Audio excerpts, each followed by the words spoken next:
Hello, everybody. I'm here to talk to you about Chapter 8. Let's get started. All right. Oops. No, that's not the right slide to start with. I'm going to start here where we begin. All right.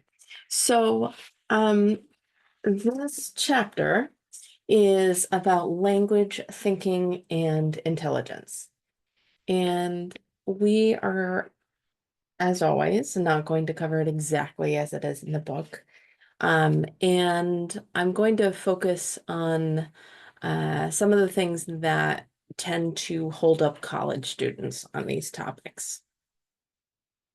These are our learning objectives. Okay, so let's talk about language first. Language is the combination of two components, communication and speech. Communication is the sending and receiving of information in all formats. So that does include speech, but it includes body language and email and all sorts of things, right? And oral is the expression, the verbal expression of our language is speech. So in general, in a very general sense, language is the system of communicating information with symbols and rules. That's all it is. You need to make sure that they're symbols and rules. And as long as those two things are true, you have a language. So, sometimes people talk about how twins have their own language. They certainly can. So as long as they have symbols and rules. Okay. So there's two main theories of language development. Threshold theory, which is that language came suddenly on due to some sort of historical event. And gradual increase theory, which is essentially that language evolved over time as a result of biological evolutionary changes in our bodies that helped us develop communication skills and the evolving progression of how we as humans were functioning in the world. So basically, we needed language, so we developed language. And I will say that gradual increase theory is the one that has stronger evidence base behind it. Both of these theories exist, but if I had to vote for one, it would certainly be this one.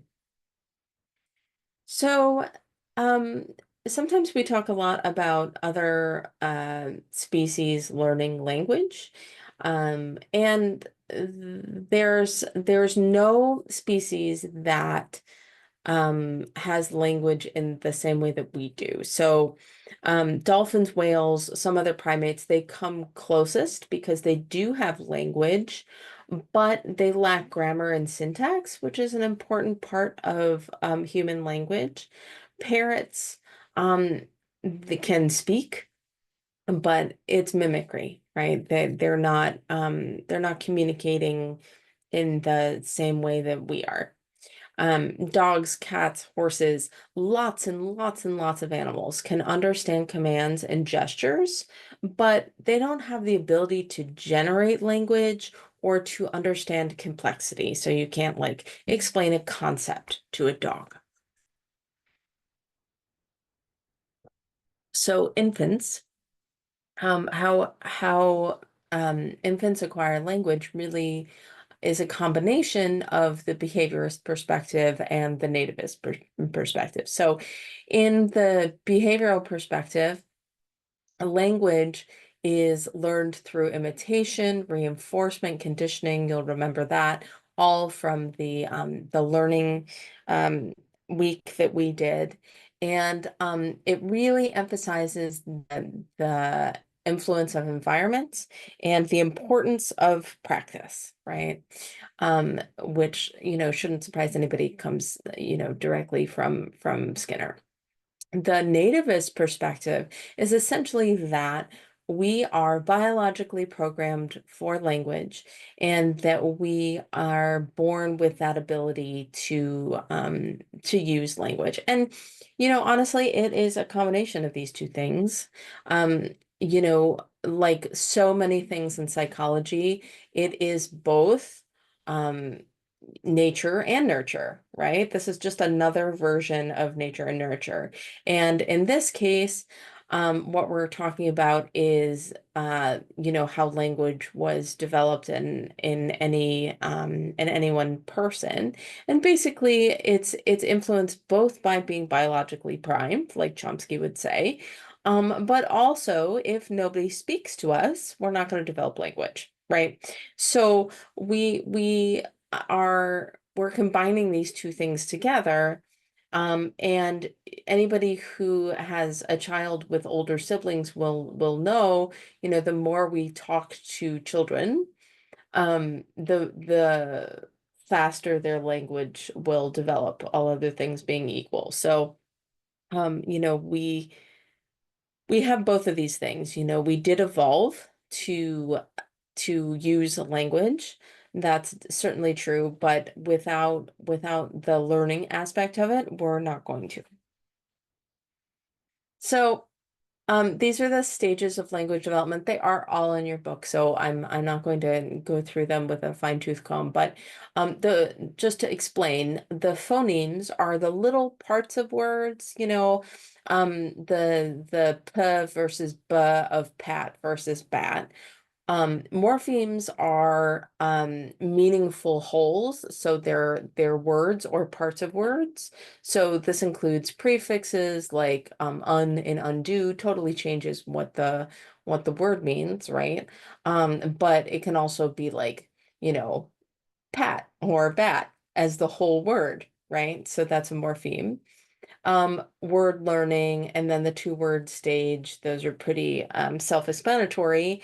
And then you get into sentences, and then you get into child-directed speech. And what is child-directed speech? So, um, the how we how we learn language is partially through um being spoken to as though we're learning language, right? So everybody will relate to knowing what people sound like when they talk to children. They always talk more slowly. They always talk with exaggerated intonation.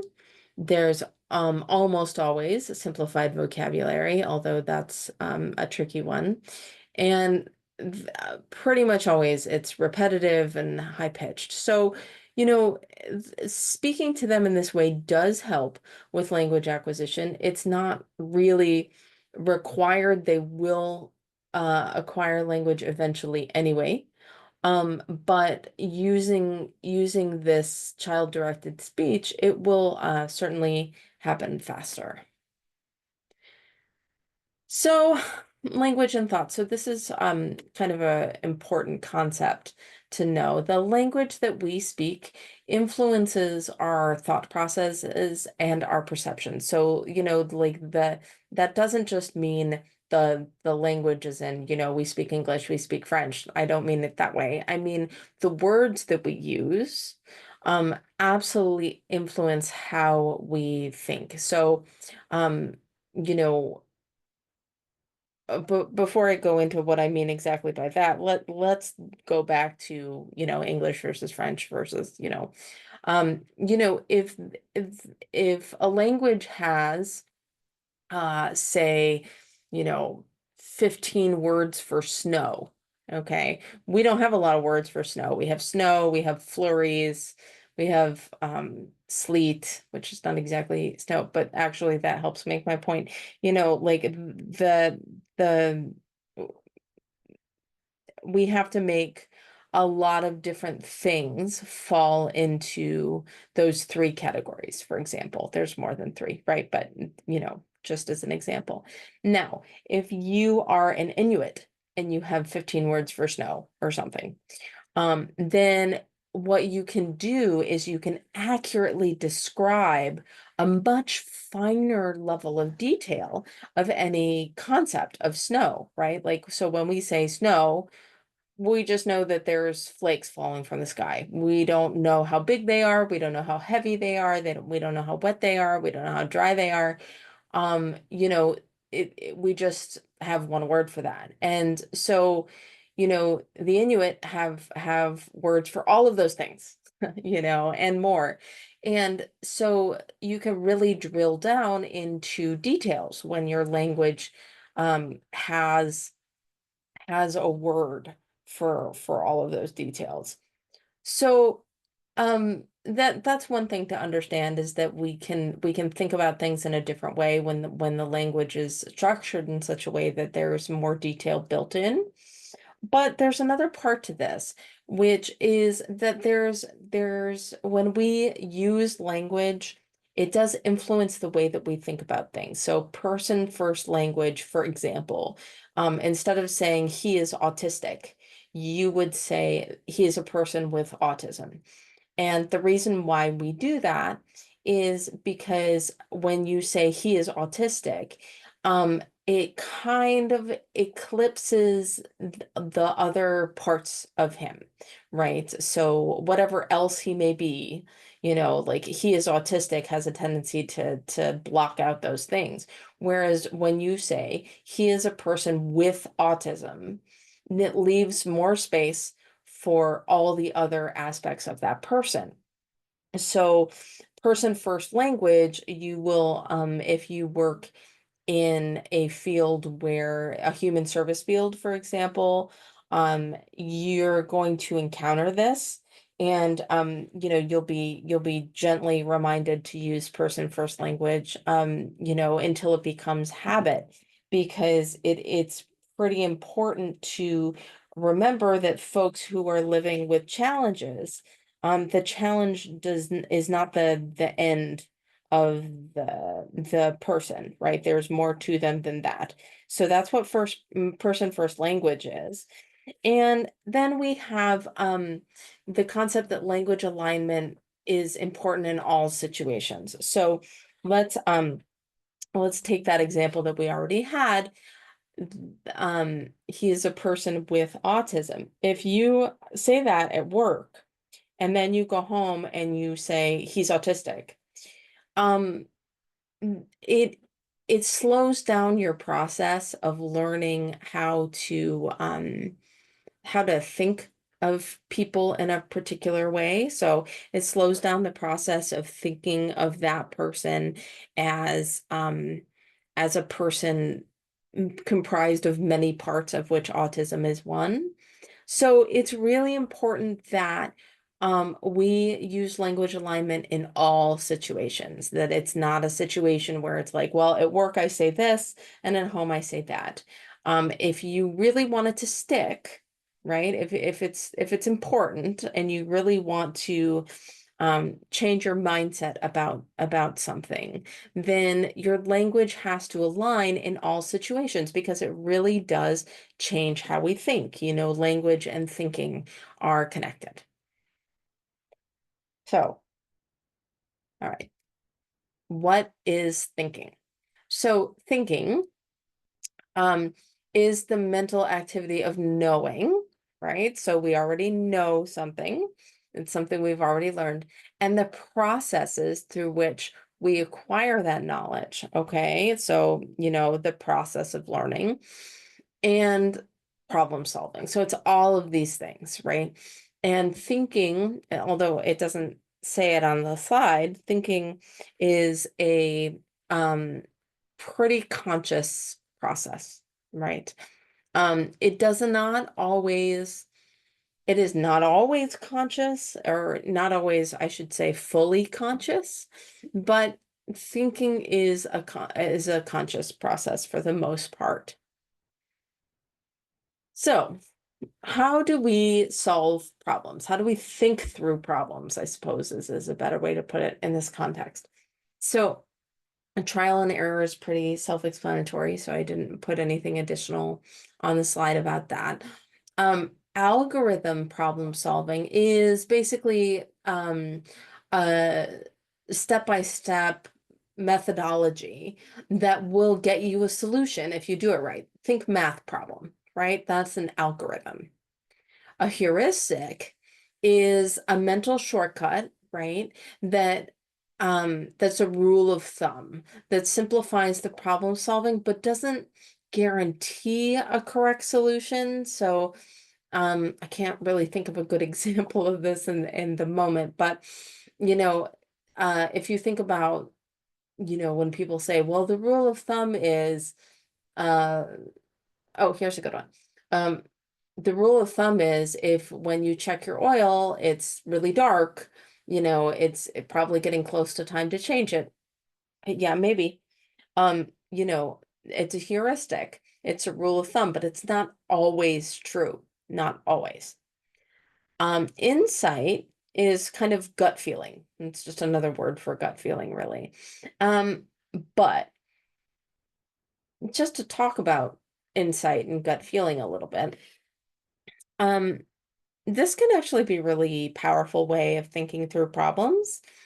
I think sometimes people disregard the power of insight because mm, it's not a conscious process, right? These other three problem-solving strategies are conscious processes, but that's not the case in insight. And for the most part, it happens in the background, and then um, we just have kind of a bolt of lightning moment, and then we really understand kind of what's going on. So, what's going on under the hood there is that we are thinking about it on a lower level of consciousness. I would not quite say a subconscious level, um, but on a lower level of consciousness and working it through in that way.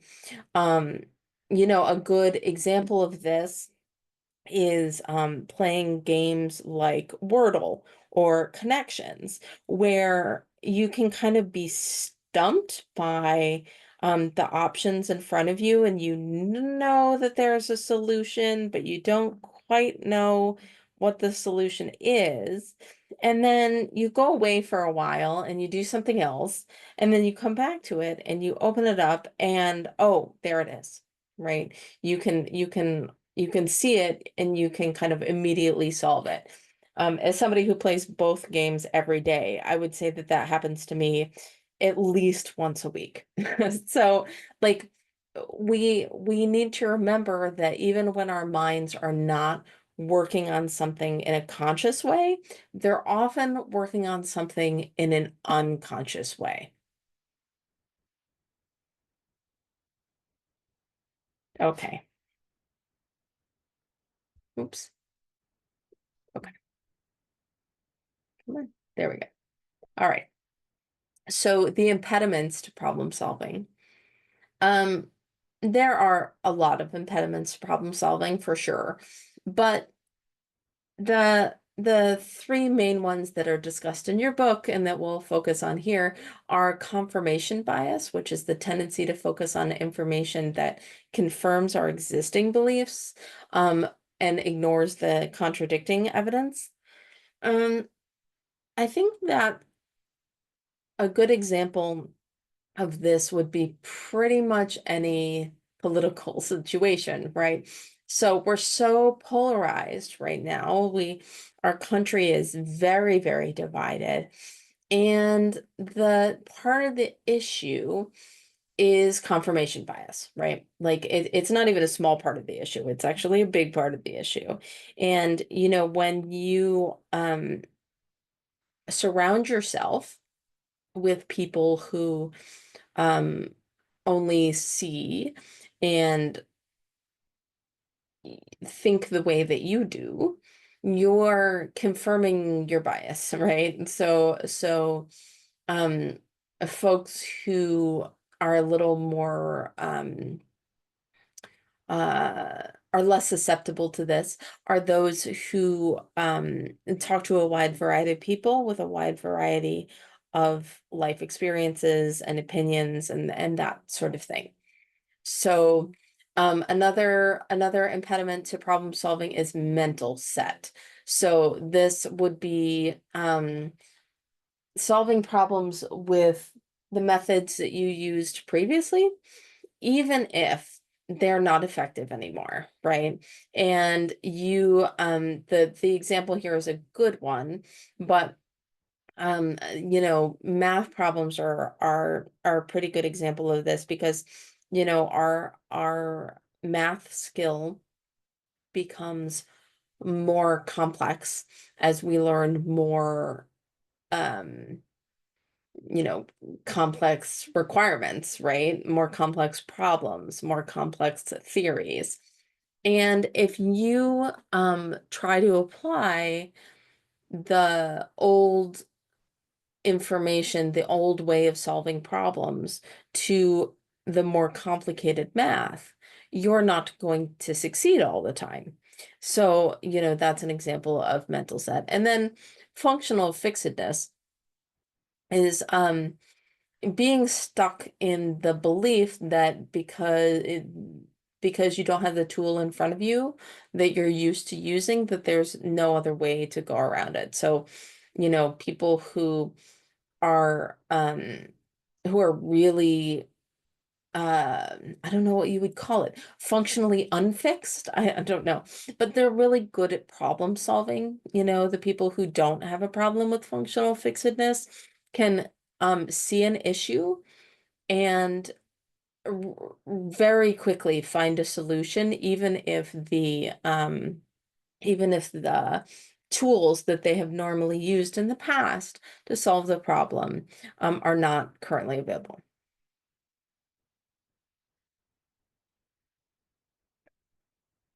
So, decision-making heuristics. So, um, there's two main decision-making heuristics. The representativeness heuristic, which is thinking about uh thinking about the example in front of you in comparison to your schema, essentially, right? And then the availability heuristic, which is thinking about whether something is likely to happen because you can think of an example, right? And the good examples here are terrorism, right? So we think a lot about, well, we could be a victim of a terrorist attack or whatever. Flying on a plane is really scary. But the reality of the situation is like you're more likely to be hit by lightning than you are to, die on a plane or die in a terrorist attack. So, but those things are really prevalent in our kind of zeitgeist. So it's very easy to think that you're going to that the balance of what is likely to happen to you is so far off. Another really good example of this is kidnapping. So, people often are very protective of their children, like not walking to school alone and not going places alone in stores and whatnot. And the reason that they'll give you is, oh, they might be kidnapped, right? Um, and the statistics on kidnapping are actually snatching type of kidnapping in the whole country is something like 300 kids a year. Like the chances of that vanishing vanishingly small. Um, but it is it is a it is a very clear cultural belief, right? So it can be really hard to overcome that belief. Another good example is car accidents. So we are much, much, much more likely to die in a car accident than we are to, like I said before, die in an airplane or something like that. And nevertheless, people drive um not like there's no tomorrow, in sort of a literal sense. And it's incredibly dangerous in a in a fact-based way. Like the statistics on car accidents are really, really obvious. We're spending all this time worrying about, you know, things that are just not likely to happen. But the thing that is likely to happen, we're still going around driving without seatbelts and things like that, right? So the availability heuristic is a really important thing to understand and to kind of push back on when you find yourself engaging in it.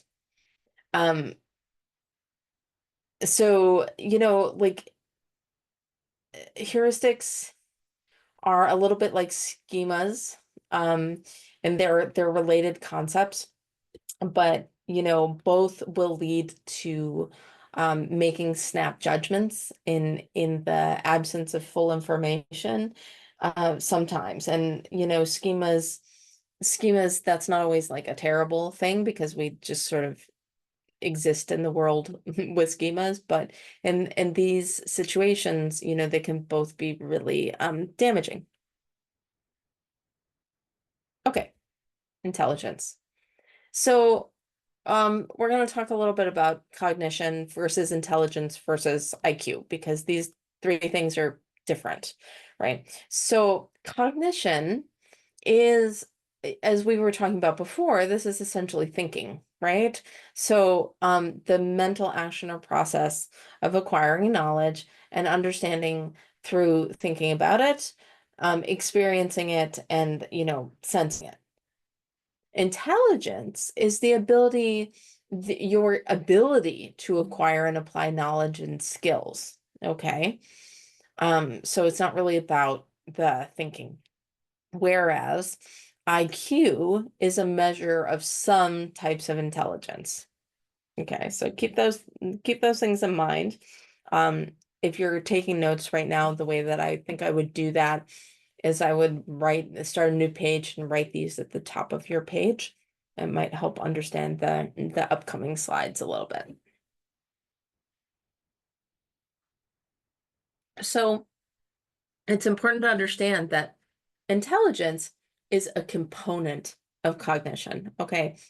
And cognition is made up of all of these things, all of these functions, and um, they are not they're not sized like this, right? They're not all equal in this way. It's just a visual representation. And not only that, but they change as time goes on, as we are working on one particular problem or something else, we're going to have some bubbles that are bigger, some bubbles that are smaller. So I just want to put a little arrow here on executive function, because that's something we're going to talk about more as the semester goes on. And executive functioning is basically your ability to plan, focus, remember, juggle tasks, self-regulate. It's kind of that frontal part of the brain that does all that adulting for you, right? So, like I said before, intelligence also has many components, right? So, you know, IQ only measures a few of these, right? So if you look at the different parts of this pie, right, we have visual, musical, kinesthetic, interpersonal, linguistic, mathematical, naturalistic, interpersonal, right? So what those things, I love this graphic, by the way. And you can see the reference down at the bottom there. This is not my graphic. This is an awesome graphic from, a K to 12 in North Carolina, but I love it. Um, so there's all these different kinds of intelligences, and IQ does not measure all of them. So, just to review, the cognition actually looks something like this, right? So we have different sizes of our little circles here, in any given time, some are bigger, some are smaller. In this situation, somebody must be in a social situation, right? And but memory is not super important. You're socializing, you're hanging out, but you're paying attention to the people that you're with. So, these multiple intelligences are just a part of this, right? And then, when I was saying that IQ tests measure only part of it, these are the parts, right? The mathematical and the linguistic. And that is all, right? So all these other parts of intelligence, we're leaving on the table. We can't measure them. So if you happen to be particularly good with mathematical or linguistic intelligence, well, great, good for you. You are traditionally intelligent. However, there's all these other intelligences that we're leaving out. And think about all the people that leaves behind, right? Who don't think that they're, intelligent for, and that's just not accurate, right? They're just not necessarily intelligent in this mathematical or linguistic sense. So there's a bunch of intelligence theories in your book. You will need them for the quiz and the exam. But like bottom line is there's a range of, you know, when you look at the pie chart, right? When you go back and you look at this little pie chart here, right? There's a range. And this particular one is one with 8 pieces, right? And I believe that's would be Gardner's. Yeah. So it's Gardner's multiple intelligences, right? And but there's also Thurstone who has like 7, and then there's Sternberg who has 3, and then Spearman, the general intelligence, the G factor, that is how we typically think of IQ or have thought of IQ throughout most of the 20th century, is just like this number, right?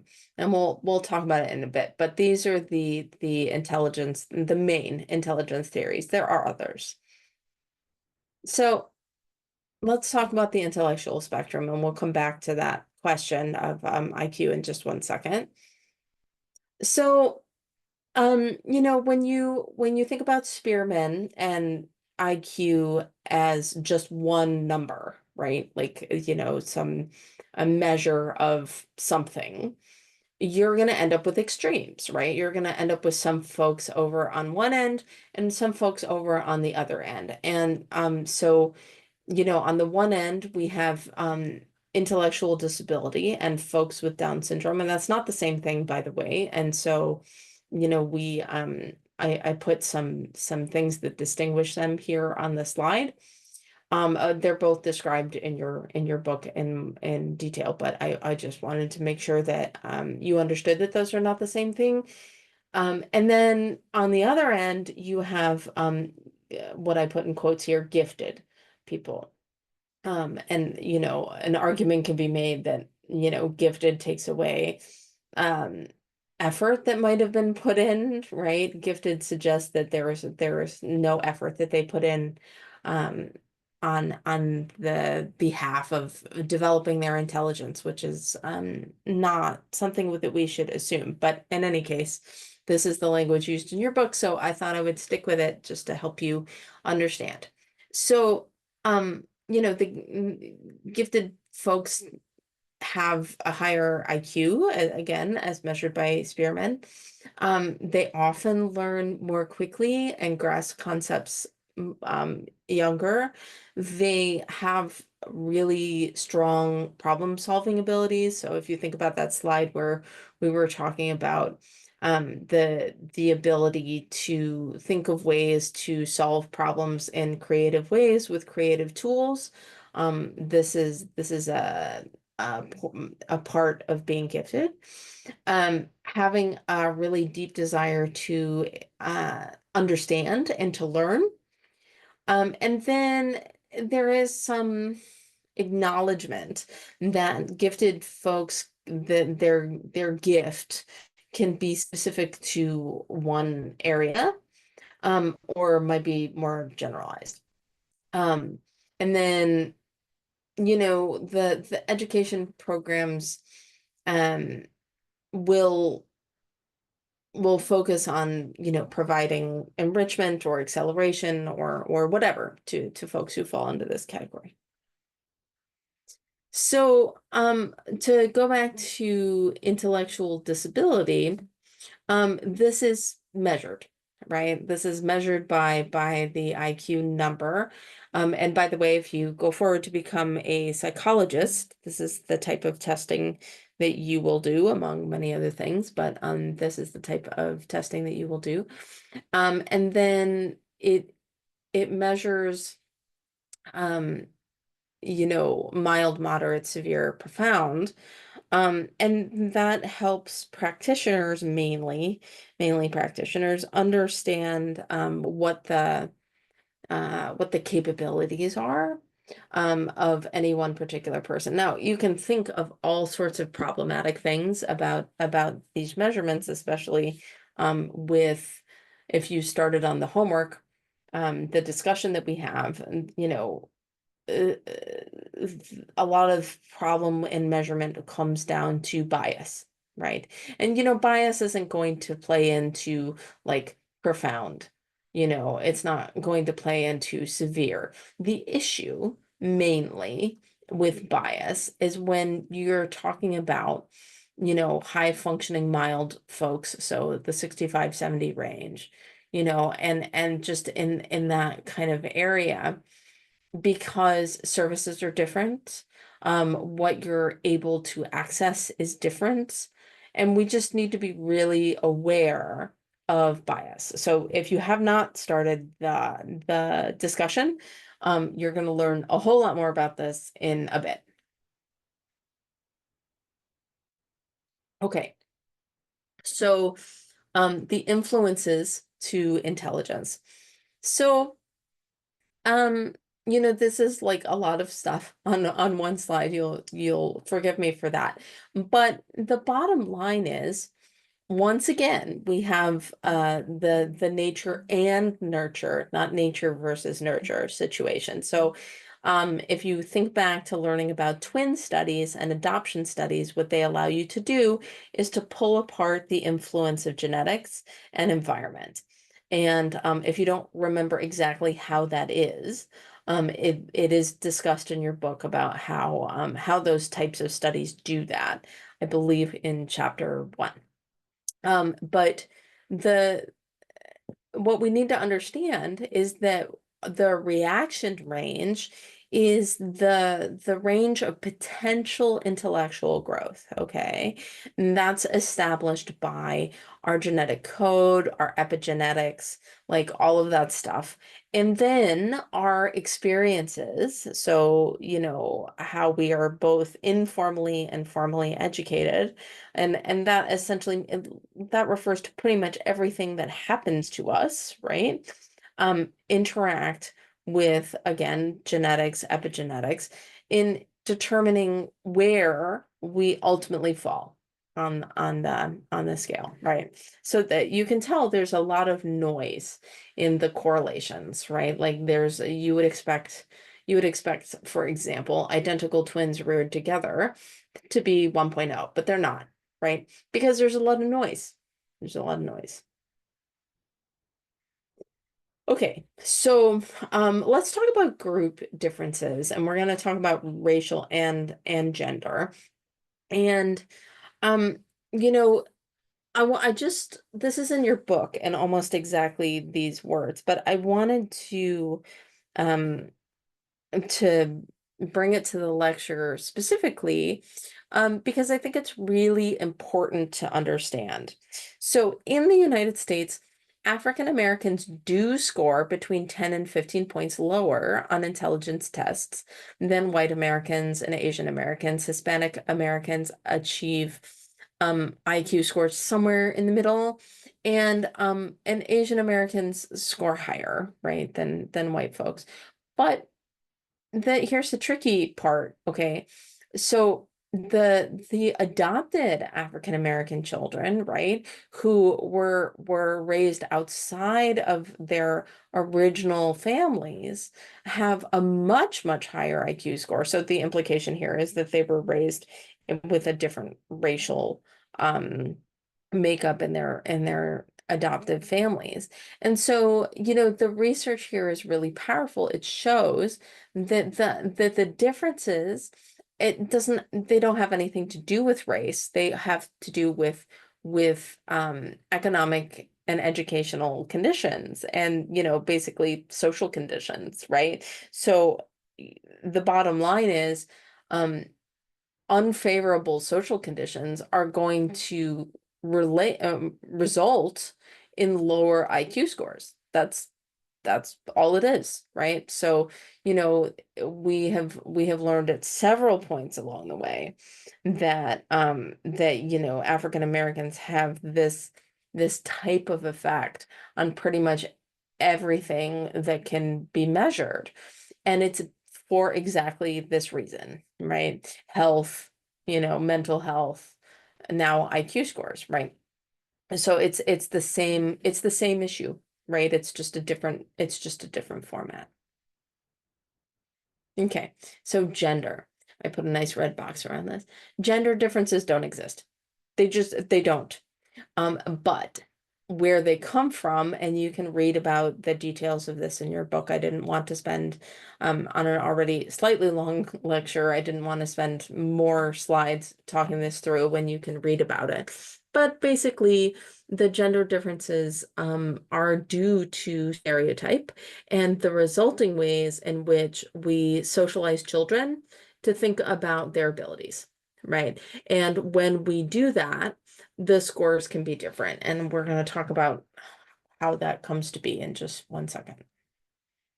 So, there are some other factors that impact IQ scores. So, voluntary versus involuntary minorities. Voluntary minorities are the ones that emigrate um, because they want to, right? And involuntary minorities are mainly oppressed people. So, in our culture, you know, the history is that um, colonists brought over Africans to be slaves. So they're an involuntary minority, right? And likewise, that the Native American population, we the settlers showed up and basically took all the land, and we're not on we're still on unceded native land, right? So, um, you know, this makes a difference, right? So there's persistent negative stereotypes for involuntary minorities when in general, voluntary minorities, the whatever bias that they encounter tends to fade fairly quickly within a few generations. But that doesn't really happen with involuntary minorities. And it can cause all sorts of issues in testing and also in general performance. So the other part that can cause an issue is the concept of oppositional identities. So some members of stigmatized groups will respond to negative stereotypes by basically, developing an oppositional identity and uh, actively opposing the dominant culture. Well, usually that involves rejecting formal education and rejecting formal learning. And that is going to have an impact on your intelligence score. Um, some more kind of along these same lines. A stereotype threat is when individuals feel that they're going may confirm a negative stereotype, right? And so if you think, well, you know I'm African American and I'm not going to do well on this test. If you're worried about that, um, then that worry can cause performance issues, right? It's not that you don't know necessarily, right? It's that you got anxious and then you didn't perform well. And this is, you know, really well established science that this happens.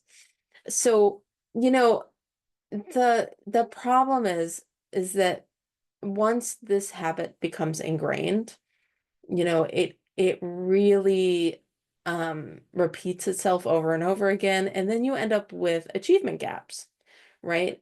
And what happens with an achievement gap is that eventually you end up with limited educational or career opportunities, right? Like if you think that you're not going to do well because, that's the expectation of your racial group, and then you don't do well because you're being anxious about that, then if that happens enough times, you're going to not have great grades. And so, what college you go to or whether you go to college at all is going to be limited. What job you get is going to be limited, right? So you can see how a stereotype threat really becomes a major issue. The another issue is, frankly, the value that achievement has in any given family. And, when intellectual growth is nurtured, you're going to have higher scores. And when intellectual growth is discouraged, you're not. And individuals, your mileage may vary, right? But for the most part, when education is valued, scores are higher. When education is not valued, and scores are lower. I think that probably makes sense. So just to go back to stereotype threat a little bit, if you look at this chart, basically all it's telling you is that in the condition of the test, where the person being tested was reminded that, their group didn't perform well on this measure, right? When they're reminded of that, then they they don't perform as well, right? And you can see the difference here and between the stereotype threat condition and the not one and not stereotype threat condition is like, what is that? Four, probably about four. That's a lot. It's almost twice as much, right? So it's a huge effect. Okay. So here's the kind of preachy part of the lecture. But intellectual ability is okay. Let's talk about it in terms of entity and incremental. So entity theorists um, suggest that intelligence is basically fixed. You have what you have, it is what it is. There's not much you can do about it.